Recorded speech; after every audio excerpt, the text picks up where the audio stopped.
Assalamualaikum warahmatullahi wabarakatuh. Apa kabar anak soleh dan soleha saya semuanya? Semoga kita semuanya masih dalam lindungan Allah Subhanahu wa taala. Karena yang pertama kita ucapkan adalah memuji kepada Allah atas segala limpahan dan nikmatnya, karena pada hari ini kita masih bisa bertemu lagi. Senang kan bertemu dengan Ustazah? Alhamdulillah, semoga kita semuanya masih dalam keadaan sehat ya.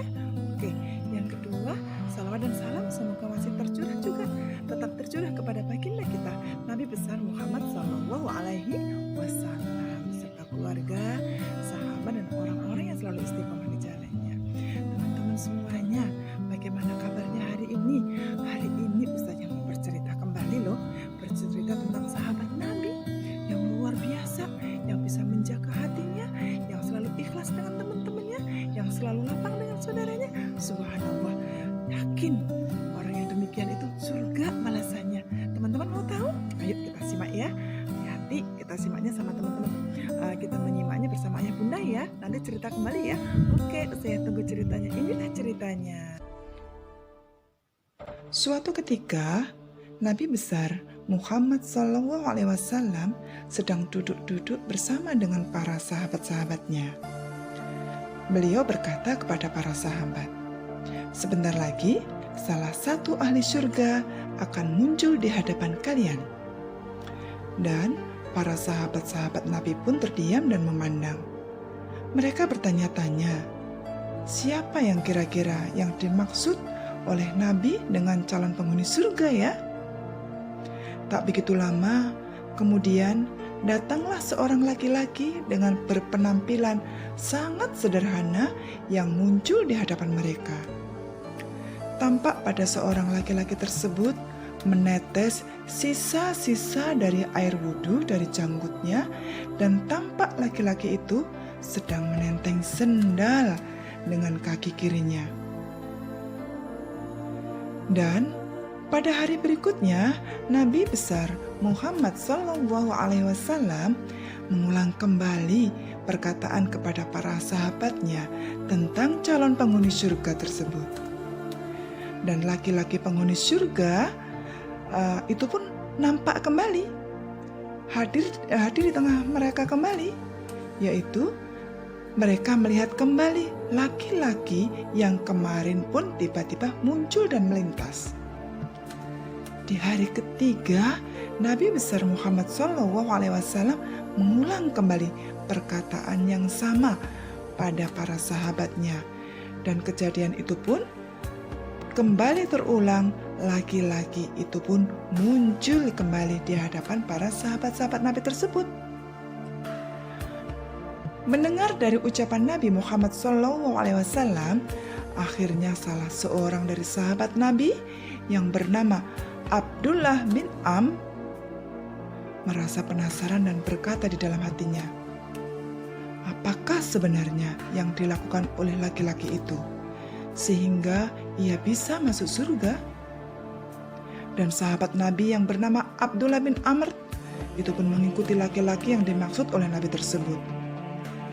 Abdullah pun menyapa kepada laki-laki itu, "Wahai saudaraku, apa boleh aku menginap di rumahmu selama 3 hari?" Orang tersebut pun menjawab, ia pun mengatakan, "Silahkan, dengan senang hati Tuan mau menginap di rumah saya." Pada akhirnya Abdullah pun menginap di rumahnya laki-laki itu. Hingga 3 malam berlalu,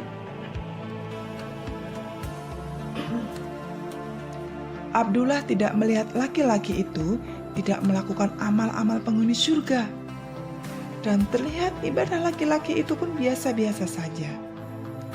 Lalu, apakah yang membuat laki-laki itu bisa masuk surga ya? Itu pikir dalam hatinya di dalam Abdullah bin Amr. Abdullah pun memberanikan diri bertanya kepada laki-laki itu, "Sudah 3 hari ini aku di sini. Aku tidak melihatmu mengerjakan ibadah-ibadah yang luar biasa. Tetapi, mengapa Nabi Muhammad berulang kali menyebutmu sebagai salah satu calon dari penghuni surga?" Laki-laki itu pun menjawab, aku tidak melakukan amalan-amalan yang istimewa.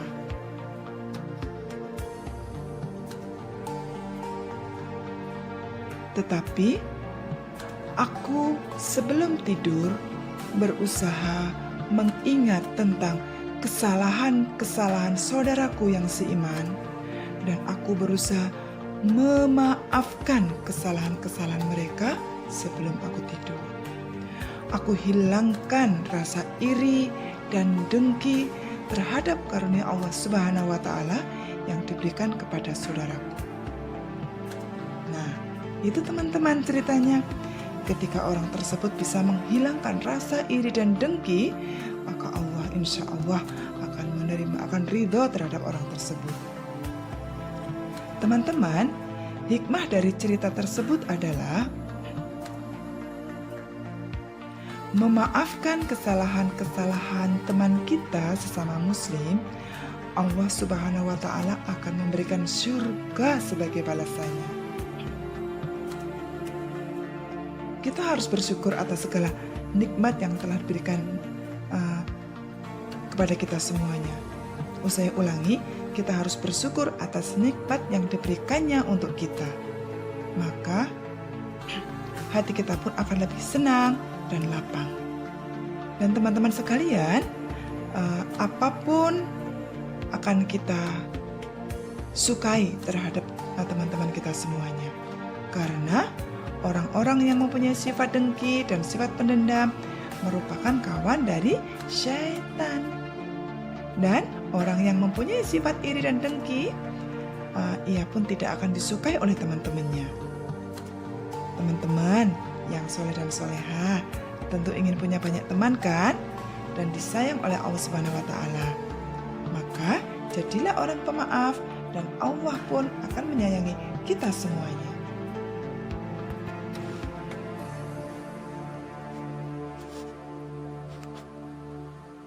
Gimana teman-teman ceritanya? Subhanallah kan? Ternyata jika orang suka memaafkan, tidak mempunyai sifat iri, dengki, Allah akan sayang kepada kita semuanya. Jika Allah sayang, maka kita semuanya akan diberikan yang terbaik. Kalau terbaik di dunia, wah luar biasa. Terbaik di akhirat, tambah luar biasa. Tempatnya di mana? Di surga. Cukup sekian cerita dari ustaznya. Semoga nanti kita segera bisa dipertemukan kembali sama Allah Subhanahu wa Ta'ala. Tetap berdoa, corona semoga segera pergi. Tetap stay di rumah, tetap berdoa, tetap menjaga kesehatan, tetap patuhi peraturan dari orang tua. Oke, siap. Assalamualaikum warahmatullahi wabarakatuh. Dadah.